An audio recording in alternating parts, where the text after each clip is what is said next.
Olá, crianças! Eu sou a professora Marina. Estamos de volta para a nossa aula de História.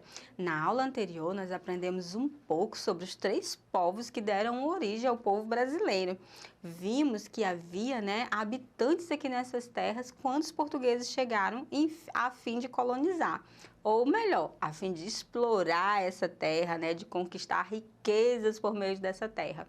Vimos também que logo depois eles trouxeram, os negros africanos para serem escravos aqui nessas terras, e vimos também como eles deixaram um pouco da sua cultura aqui. Para a gente ver um pouco sobre essas influências desses 3 povos, nós vamos começar aqui pela influência dos portugueses. Acompanha comigo aí na telinha. A influência dos portugueses na cultura brasileira. Dentre os diversos povos que formaram o Brasil, foram os europeus aqueles que exerceram maior influência na formação da cultura brasileira, principalmente os de origem portuguesa.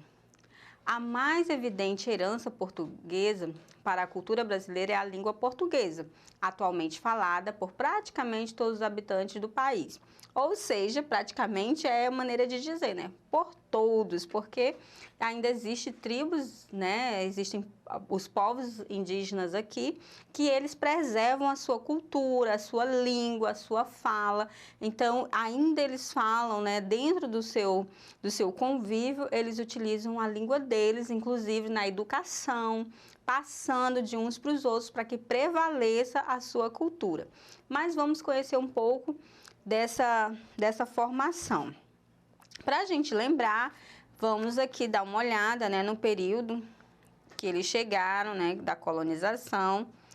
Essa chegada deles foi em 1500 e que ela durou aí até por 1822, essa duração foi bastante longa, Todo esse processo não foi tão rápido assim. E aqui, nós podemos ver mais assim de perto, um pouquinho também dessa chegada.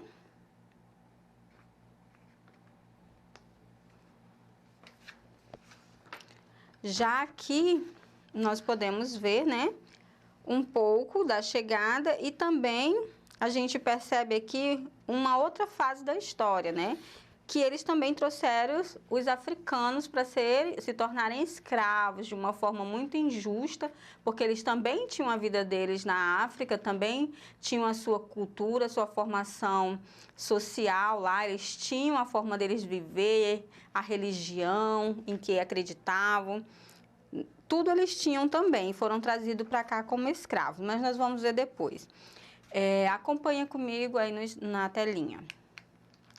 A religião católica, crença da maioria da população, é também decorrência da colonização. O catolicismo, profundamente arraigado em Portugal, levou ao Brasil as tradições do calendário religioso com suas festas e procissões. As 2 festas mais importantes do Brasil, o Carnaval e a Festa Junina, foram introduzidas pelos portugueses. Então, aí nós podemos observar logo, após a chegada dos portugueses, nós vemos aí uma missão que era os jesuítas, faziam parte dessas missões, que era justamente os padres, Eles vinham com o objetivo de catequizar os índios, os indígenas, trazendo uma cultura religiosa diferente à qual eles já tinham. Aí nós vemos as procissões, já mais atualizada, que também é de origem portuguesa. As festas dos carnavais, toda a alegoria, essas imagens de bonecos grandes, tudo isso aí vem de cultura portuguesa. As festas juninas são 2 festas muito marcantes no nosso país, que é o Carnaval e a festa junina. Elas têm a origem portuguesa. Também uma outra coisa que eles contribuíram muito, além de vários foguedos regionalistas, como a cavalhada, o Bumba Meu Boi, o fandango e a farra do oi, detonam grandes influências portuguesas. No folclore brasileiro, são de origem portuguesa a crença em seres fantásticos, como a cuca, o bicho-papão, o lobisomem. além de muitas lendas e jogos infantis, como as cantigas de roda. Então, tudo isso, né, veio da cultura portuguesa. Aqui nós podemos ver, olha só, é o fandango. É um tipo de música, né, popular, espanhola e portuguesa, que foi trazida para o Brasil, né, também. Tem um outro tipo de... É a cavalhada, é uma celebração também portuguesa. Aqui eles se vestiam assim, né? Eles tinham uma espécie de jogos, né? Como se fosse uma competição, para ver quem ganhava. Então, eles se vestiam assim, usavam essas espadas, essas lanças, né? Para poder ver quem ganhava. Então, também é de cultura totalmente portuguesa. E aí é toda a parte folclórica, como a cuca, o lobisomem, bicho-papão, toda essa parte de lendas nós temos aí de origem portuguesa. E também na culinária.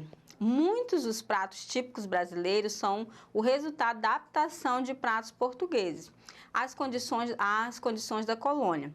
Um exemplo é a feijoada brasileira, resultado da adaptação dos cozidos portugueses. Também a cachaça foi criada nos engenhos como substituto para a bagaceira portuguesa. A aguardente derivada do bagaço da uva. Alguns pratos portugueses também se incorporaram aos hábitos brasileiros, como abacalhoadas e outros pratos baseados no bacalhau. Os portugueses introduziram muitas espécies novas de plantas na colônia, atualmente muito identificadas com o Brasil, como a jaca e a manga. Observe aqui uma bacalhoada, né? A mangueira, a cajazeira, frutas muito gostosas. E agora nós vamos ver também a influência da cultura indígena. Antes da colonização, os índios que habitavam no território, hoje denominado Brasil, tinham uma cultura similar em alguns pontos, tais eram a organização social baseada no coletivo, a ausência de política, o Estado e governo, ausência de moeda e trocas mercantis.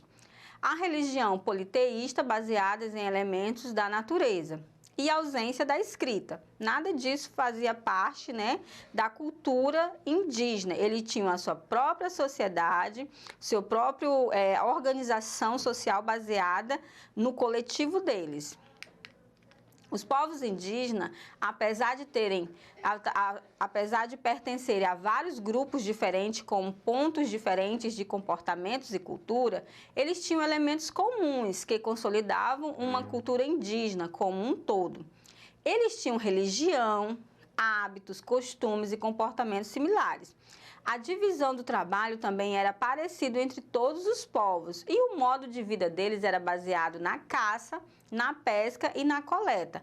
A crescida da agricultura de algumas plantas como a mandioca. Você pode observar aí, nós vemos, né, essas fotos, elas não são do tempo da colonização, elas já são mais atualizadas, mas nós percebemos que ainda permanece nessa cultura deles, da alimentação deles. Observe aí na primeira imagem, nós vemos aí a separação de alimentos, né, que eles estão cozinhando. A gente vê ali no fogo o peixe sendo assado e mais atrás as crianças ali peneirando, ralando a macaxeira para preparar essa massa que nós conhecemos muito bem, que ela é feita, através dela é feita a farinha. E a nossa goma, né, a goma de mandioca que nós utilizamos para fazer a nossa tapioca e outras coisas também. Na segunda imagem, nós vemos aí uma senhora indígena ralando também, preparando a mesma massa. Certinho, dando continuidade. Aí o arco e a flecha, né? A caça deles é marcada principalmente por esse instrumento, que é o arco e flecha. Vemos aí também uma estrutura para pescar, né, muito utilizada pelos indígenas. Até hoje, né, a gente vê, eles têm essas habilidades, ou seja, não era um povo que não sabia o que estava fazendo e nem o que estava vivendo. Eles tinham uma organização social deles, da forma que eles viviam, porém, eles não retiravam da natureza, eles não vendiam as riquezas da natureza, não, eles tiravam da natureza somente o que eles precisavam para sobrevivência. Então, eles viviam em harmonia com a natureza, porque eles, até hoje, né, se sabe que nós precisamos dessa natureza e se nós destruirmos essa natureza, vai nos fazer falta. Continuando, aqui a religião indígena, baseada em conjunto de mitos sobre seres espirituais, era variada. Entretanto, era comum a crença em entidades espirituais que habitavam o mundo material. Também se acredita em potências espirituais encarnadas por animais e na existência de pessoas que poderiam estabelecer contato com o mundo espiritual, como os pajés, sendo homem ou mulher. E aqui tem algumas representações de tribos diferentes, né? O pajé, ele se vestia, se caracterizava dessa forma ou de outras formas, de acordo com a tribo que ele pertencia. Aqui nós vemos rituais religiosos, né? Eles fazendo aí rituais religiosos. Outro ritual religioso. Os índios utilizavam os adornos corporais e pinturas com materiais extraídos da natureza, como as tinturas, o urucu, os colares de peças naturais e os botoques e adornos feitos com base na arte plumária, que utiliza plumas de penas de aves. Há uma importante simbologia por trás dos adornos e das pinturas corporais, que podem identificar o sexo, a idade, a aldeia e a posição social do índio, estabelecendo uma espécie de identidade cultural dos povos indígenas. Vocês perceberam aí que tudo, eles têm uma organização, sim, social, né? Através desses adornos, através dessa pintura, a gente pode identificar a idade dele, a aldeia que ele vive, né? E a posição social. Observe aí a pintura, né? As mulheres se pintando, mas era só as mulheres que se pintam? Não, os homens também, olha só, né? A gente pode perceber aí pessoas de tribos diferentes, né? Aqui a gente vê um adorno no nariz, é de uma tribo. A gente vê a mulher toda enfeitada, né? Ela pertence a um tipo de tribo. E nós vemos aí um outro índio, né?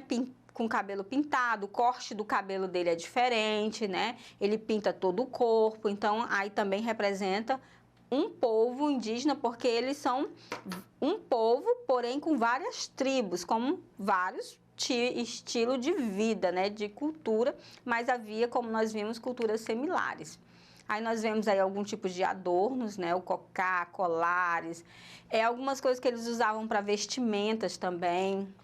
Então, tudo isso, né, são utensílios que eles utilizam, né, adornos que eles utilizam e representa eles muito bem.